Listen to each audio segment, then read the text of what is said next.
अस्सलाम वालेकुम नाजरीन। वालेकुम सलाम। नाजरीन, आज का जो टॉपिक है हमारा वो एक मरतबा फिर फैमिली इलाज के बारे में है। आज आपको एक ऐसा टेक्निकल जो पॉइंट मैंने आपको बताना है जो आम पब्लिक अवाम के लिए बहुत ज़रूरी है उसको समझना, और ख़ास तौर पे ख़वातीन के लिए जो है ना ये बहुत ज़रूरी है। अक्सर औकात जो ख़वातीन है वो जिस वक़्त समान जहेज का दावा दायर करती हैं ना,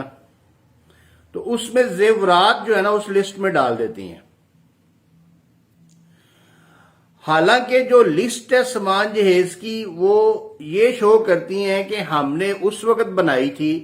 जिस वक़्त समान जहेज लड़के के घर भेजा गया था,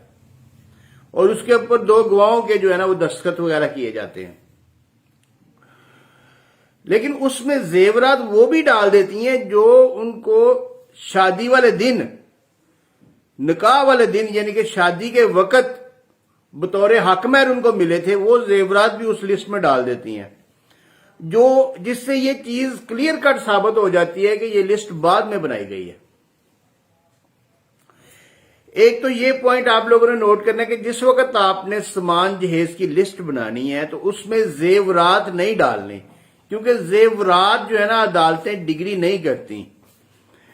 वो इसलिए डिग्री नहीं करती कि जेवर के बारे में एक वाजिया ख्याल ये है कि ये औरत की सबसे महबूब तरीन और पसंदीदा तरीन चीज होती है, और ये औरत कोशिश करती है कि ये अपने मां के घर में संभाल के रखे,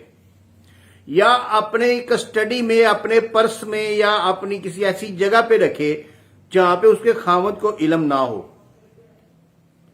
ये कन्फर्म ख्याल है। इसीलिए जो अभी रीसेंट एक जजमेंट जो हाई कोर्ट की, लाहौर हाई कोर्ट लाहौर की PLD 2023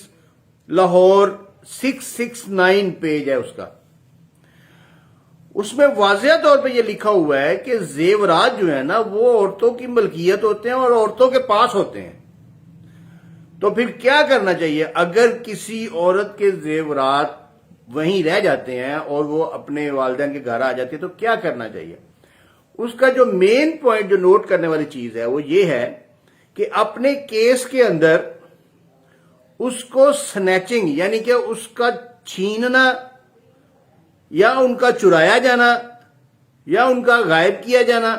वो उसमें तहरीर करना है,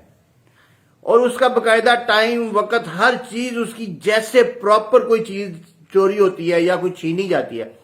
अगर तो जिस वक्त औरत को घर से निकाला गया है उस वक्त छीने गए हैं तो वो चीज उस वक्त के लिहाज से लिखी जानी चाहिए, और अगर पहले गायब हुए थे या पहले छीने गए थे या पहले फरोख्त किए गए थे तो उसके बारे में डिटेल जो है ना वो दावे में लिखी जानी चाहिए। और सिर्फ लिखना काफी नहीं है, बल्कि इसको एविडेंस के साथ प्रूव भी करना है। अगर आप उसको स्नैचिंग नहीं लिखती है या उसको प्रूव नहीं करते तो फिर आपने लिस्ट में लिख दिया, इवन के आपकी अगर एक तरफा डिग्री है फिर भी अदालत आपके जेवरात को डिग्री नहीं करेगी। ये इस फैसले में वाज़ेह कर दिया गया है कि स्नैचिंग और बाद में उसको एविडेंस के साथ उसको प्रूव करना है आपने कि वाकई वो छीने गए थे। अब एविडेंस किस किस्म की होगी? अगर तो पहले चोरी हो गए थे तो उसकी कोई FIR या कोई पुलिस रिपोर्ट या इवन के पुलिस में कोई एप्लीकेशन वो मौजूद होनी चाहिए। अगर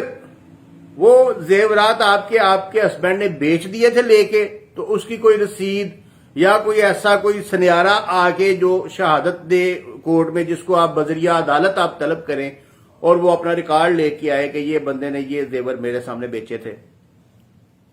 इसके अलावा अगर आपने खुद खरीदे थे तो उनकी रसीदात, और बाद में जो स्नैच हुए थे उसका कोई वकूआ,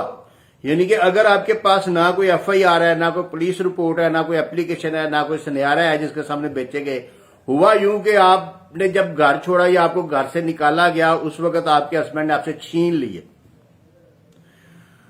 तो ये जेवरात एक ऐसी चीज है जो औरत अपनी पसंदीदा, अपनी महबूब तरीन चीज रखती है, तो इसको छीनने के लिए भी जब हाथापाई होगी, औरत को मार पड़ेगी,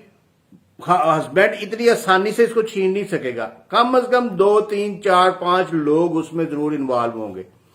محلے والے کوئی دیکھ سکتے ہیں یا کوئی ادھر ادھر کوئی دیکھ سکتے ہیں، تو وہ ان کو اس میں پلیڈ کرنا ہے، اس سارے واقعے کو اس میں لکھنا ہے اور بعد میں اس کو پروو کرنا ہے، کوئی اورل ایویڈنس، کوئی زبانی شہادت، کوئی دو ایسے گواہ جنہوں نے موقع دیکھا ہو کہ جس وقت آپ سے چھینے گئے ہیں۔ تو کہنے کا مطلب یہ ہے کہ جب تک آپ زیورات چھیننا اور ان کو ثابت کرنا عدالت میں مکمل نہیں کرتی، یا پروسیجر یہ مکمل نہیں ہوتا، زیورات آپ کے ڈگری نہیں ہوں گے۔ اور دوسری چیز، سامان جہیز کی لسٹ میں وہ زیورات لکھیں جو سامان جہیز سے پہلے آپ کو ملے ہیں یا سامان جہیز کے ساتھ آپ کو ملے ہیں۔ اس میں وہ زیورات نہ لکھیں جو سسرال نے آپ کو سیٹ ڈالا تھا شادی والے دن، وہ بھی آپ نے لسٹ کے اندر لکھ دیا، کیونکہ اس طرح پھر وہ مکمل لسٹ جھوٹی تصور ہوگی اور عدالت پھر حیثیت کے مطابق جو ہے نا سامان جہیز ڈگری کرتی ہے، لسٹ کے مطابق نہیں کرتی۔ شکریہ۔